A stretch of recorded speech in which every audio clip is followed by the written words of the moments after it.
Sunlight pools across the hallway as Maya carries folded t-shirts to the half-taped box that waits beside her childhood bed. The house hums with the ordinary sounds of early August. The refrigerator clicks on. Downstairs the dog sighs in its sleep. Dad's podcast murmurs through the floorboards. Everything feels reassuringly familiar, the kind of safe most kids only recognize once they're about to leave it. Upstairs the attic hatch yawns open, a rectangle of warm dust. She climbs the pull-down ladder to retrieve the extra suitcase Mom stored years ago, certain it still smells of lavender sachets and summer rain. Cardboard trunks line the eaves, labeled in Mom's neat script, ornaments, baby clothes, recipes. Maya's fingers brush a faded beach tote wedged behind the rafters, its zipper half rusted. Inside rests a silver flip phone she has never seen, charger cord coiled like a sleeping snake. The screen lights up with a weak blue glow, battery somehow clinging to one bar. She expects vacation photos or forgotten grocery lists, the harmless debris of a life already mourned. Instead, a single unopened text hovers, dated the night Mom's heart quietly stopped. Sender, simply E. The attic seems to inhale, dust motes frozen in slanted light.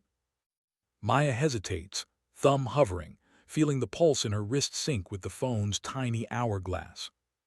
Around her, the house continues its gentle, unknowable breathing. Downstairs, Dad stirs sugar into iced tea, humming off-key, unaware that the past he buried is one click from resurrection.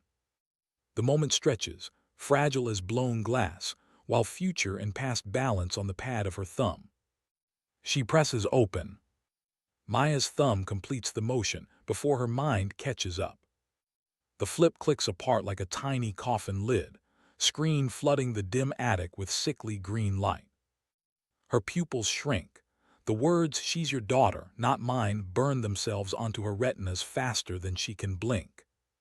A single heartbeat passes, thick and syrupy, then her body remembers it needs oxygen. The inhale rasps, dry paper scraping along her throat, yet no air seems to reach her lungs. They feel packed with fiberglass insulation and dust motes. Heat rockets from chest to scalp, ears roaring like seashells pressed too tight. The phone trembles in her hand, plastic creaking under whitening knuckles, while her other fingers float uselessly, unsure whether to cradle or crush the device. Somewhere beneath the rafters, a trapped wasp knocks against wood, the rhythm matching the sudden sprint inside her ribcage. She tries to swallow, but saliva has evaporated. Her tongue sticks to molars tasting of attic and panic. Vision tunnels until only those 28 characters glow, each letter a neon fracture widening across the last 18 years. Mom's perfume, lilac and library dust, ghosts up from the sweater box, now an olfactory lie. Maya's knees unlock. She folds backward onto an upturned suitcase, cardboard groaning under the shift of weight that suddenly feels twice as heavy. Blood deserts her face, pooling in her feet, yet her cheeks burn as if slapped. The room tilts, rafters become uneven bars she can't grip. She senses her heartbeat in strange places, temple, armpits, the soft space behind her thumbnails. A pulse of nausea surges, sour and swift, pushing a cold sweat through the thin cotton of her t-shirt. Time splinters, present Maya watching past Maya cling to a mother who knew the label was borrowed. She tries to stand, but vertigo presses her back down, shoulders knocking against the cedar chest, sending up another puff of deceptive lavender. The phone, still open, auto-dims. The text retreats into darkness yet stays branded on her brain. 18 years of bedtime stories, science fair hugs, fevered foreheads, all recast in the green glow of a single confession. From the floor below, Dad's spoon clinks the glass again, an everyday sound now loaded with impending collapse. Maya's breath finally arrives, one ragged gasp, just as her thumb moves on its own toward the call button, poised to drag the quiet house into the blinding light of truth. The attic light snaps off, sealing Maya and the ghost of the phone inside a hush broken only by her pulse. She doesn't yet dial. Instead, she studies the cracked casing, imagining her mother's manicured thumb pressing these same rubbery keys, composing a lie she would take to chemotherapy, to parent-teacher night, to the grave. 18 years of tuck-ins, carrot-peeling lectures, surprise milkshakes after heartbreak. Each memory now feels like a borrowed coat she must give back, threadbare and smelling of someone else's life. Downstairs, Dad's chair scrapes. He's pacing the kitchen tiles the way he once paced the maternity ward, except tonight there is no newborn cry to wait for, only the echo of a secret he thought death had sterilized. Maya pictures the veins rising on his forearms as he grips the counter, rehearsing sentences that begin with, "I meant to protect you," knowing protection is just another word for panic stitched with love. She descends one deliberate step at a time, the phone nested in her palm like a tiny coffin. The house smells of lemon polish and the last batch of mother-made freezer meals, ordinary armor against an extraordinary wound. In the hallway, her college boxes wait, labels screaming dorm, kitchen, future, suddenly naive. She wonders if DNA can be packed, or if it oozes out the corners, staining the taped-up flaps with questions no admissions essay ever asked. Dad meets her at the foot of the stairs, eyes already bloodshot from the inside out. His lips part, but the choke of guilt stalls the apology. It vibrates between them, tuning fork sharp. Maya lifts the flip phone, not in accusation but in confirmation, letting the green text glow on both their faces like interrogation light. She doesn't speak. She simply holds the evidence of a woman who chose silence over biology, loyalty over blood, and watches the arithmetic of love collapse in her father's pupils. Behind him, the front door remains closed yet feels suddenly porous, as if the night air outside has already entered, carrying the voices of strangers who share her chin, her allergy to strawberries, the cowlick that never stays flat.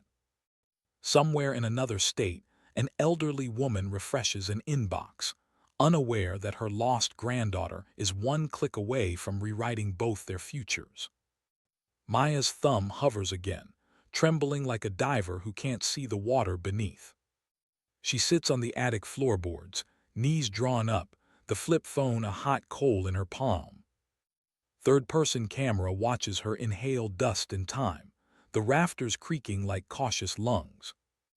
Outside, suburbia hums its ordinary song, sprinklers, a dog, a far-off mower, while inside Maya rereads the green-lit sentence until the letters rearrange themselves into a scream she can't release. The timestamp says 11:42 p.m., the night Mom's heart stopped, and suddenly every childhood lullaby feels tuned to the wrong key. She scrolls backward, thumb jittering, entries evaporating as the cheap battery flickers, yet a single outgoing draft survives. Mom asking if regret ever loosens its teeth. The answer never came, only that final nocturnal blade, and Maya understands she is holding a coffin nail rather than a message. Grief tilts into vertigo. The room swims with summer camp photos, handprint turkeys, birthday candles, artifacts now labeled fraudulent exhibit. She imagines her father 2 floors below, brewing evening tea with the same measured motions he used to measure 18 years of silence, and the kettle whistle becomes a warning siren. Third person Chinese letter notes how her collarbones rise and fall like someone treading frigid water, deciding whether to swim back to the wreck or toward an unknown shore. She pockets the phone, crawls past boxes marked Maya Kindergarten, descends the ladder slowly, each rung a year she can't replay. In the hallway, her reflection meets her in the mirror Mom hung when she was 7, 2 faces, one lineage dissolved. She rehearses sentences, discards them, feels language itself go brittle, then turns left into the kitchen where Dad stands with a dish towel and the cowardice of protection. The air thickens, Even the clock forgets to tick. Maya sets the phone between salt and pepper, a neutral territory no bigger than a coffin lid, and the unread text glows like coal in the dim pendant light. Third-person voice hears her pulse drum against apron hooks, hears his breath catch on the memory of another woman's final cry in a sterile room. Neither moves, yet stories migrate across the table like heat lightning, flashing. Childbirth, promise, guilt, love twisted into the shape of a secret. She thinks of the browser window still open upstairs, the address she memorized, the grandmother whose profile photo shows the same dimpled chin now trembling in the kitchen. Dad lifts a hand, not to explain but to beg, and the gesture fractures the last dam inside her chest. Water or blood, she can't yet tell. Maya exhales, and the third-person lens pulls back, revealing two silhouettes balanced on the cliff edge of the next sentence nobody has courage to speak. The camera stays outside, pressed against the dusk, as though even the lens were eavesdropping through the cracked kitchen window. Inside, Maya's spine is a lightning rod, every vertebra charged by the phone still glowing in her pocket. The unread sentence feels heavier than the house itself. Dad's palm hovers midair, fingers curled like dried leaves refusing to fall, and the silence between them is no longer empty but swollen, pressing on lungs, on ribs, on memory. She sees, rather than hears, his first denial, the quick clamp of jaw, the microscopic shake of head that pleads with physics to rewind the last 5 minutes. But the text is time-stamped, immutable, a digital headstone, and physics does not obey fathers. Color drains from his cheeks in a visible tide, as though the secret he's kept since her first cry finally claws its way out through his pores. Maya's own face hardens into a porcelain mask, beautiful and cracked. Every second of hesitation in him writes another fracture. The refrigerator hums louder, the wall clock ticks like a metronome for grief, and still neither moves, suspended in the hush before confession detonates. Then gravity reasserts itself. His shoulders fold forward, knees buckle, and the man who once lifted her onto his shoulders to see parades now collapses onto the checkerboard linoleum like a marionette with its strings slashed. A low sound escapes, more animal than human, vibrating through the floorboards until she feels it in the arches of her feet. An 18-year moan finally set free. Tears arrive like late summer rain, sudden and torrential, blotching the denim at his knees while his mouth opens, closes, opens again, shaping words she cannot yet hear but already understands. Maya's rage crests, hot and blinding, yet the sight of him broken at her feet cools it into something sharp and surgical. She steps back, one step two, distancing herself from the collapse, measuring the perimeter of her new identity. The kitchen bulb flickers, spotlighting the tableau, daughter standing, father kneeling, generations of lies scattered like broken plates. And in that stutter of light, the camera catches the moment she crosses from child to orphan to something else entirely. Her hand brushes the phone in her pocket, thumb grazing the brother's face she found online, the grandmother's unanswered message waiting in chat, a whole parallel life pulsing beneath glass. Choice gathers behind her eyes, storm clouds rolling in over a prairie, and the room feels suddenly too small for weather. Dad lifts his head, mouth forming the silent syllable of her name, both versions of it, but she is already turning, sneakers squeaking, toward the hallway that leads to the front door and the night beyond. The camera does not follow. It holds on the empty space she leaves, recording how absence can carve a person out of a house faster than any bulldozer. Somewhere down the block, a porch light switches on, expectant, and the frame freezes before Maya's foot hits the first step, suspense hanging like humidity nobody has yet dared breathe. The freeze frame thaws the instant Maya's sneaker meets the cracked stoop. Night air presses damp palms against her cheeks, while the address she memorized glows 3 houses down, a single bulb swinging above a warped screen door like a low star tugged by invisible string. She walks, but the camera stays behind, watching the small of her back grow smaller, shoulders folding inward as if protecting the secret now thumping against her ribs louder than cicadas. Across the street, sprinklers hiss a private applause. Somewhere a dog barks once, then thinks better of it. The lens refuses to chase comfort, choosing instead the tremor in her left hand that keeps checking the flip phone in her pocket, metal warmed to skin temperature, proof that messages can outlive messengers.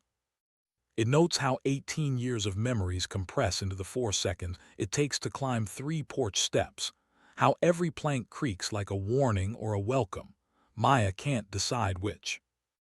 Inside that house, a grandmother who stopped celebrating birthdays the year her daughter died is boiling tea. She suddenly feels too sick to drink. And a 13-year-old boy scrolls through multiplayer lobbies, unaware his teammate list is about to gain a sister. The camera sees their silhouettes tremble against lace curtains, sees Maya's knuckles rise, hesitate, fall, rise again, hears her heartbeat rattle the night quiet louder than any knock. It frames the impossible space between the life nailed into family albums and the blood vibrating through her wrist right now, knowing whichever story she steps into will demand the other become a ghost. At last her fist meets wood, 3 soft taps that sound like help, like hope, like breaking. The porch light steadies. The door cracks. Maya breathes in, and the question hanging between every heartbeat is, whose daughter will she exhale?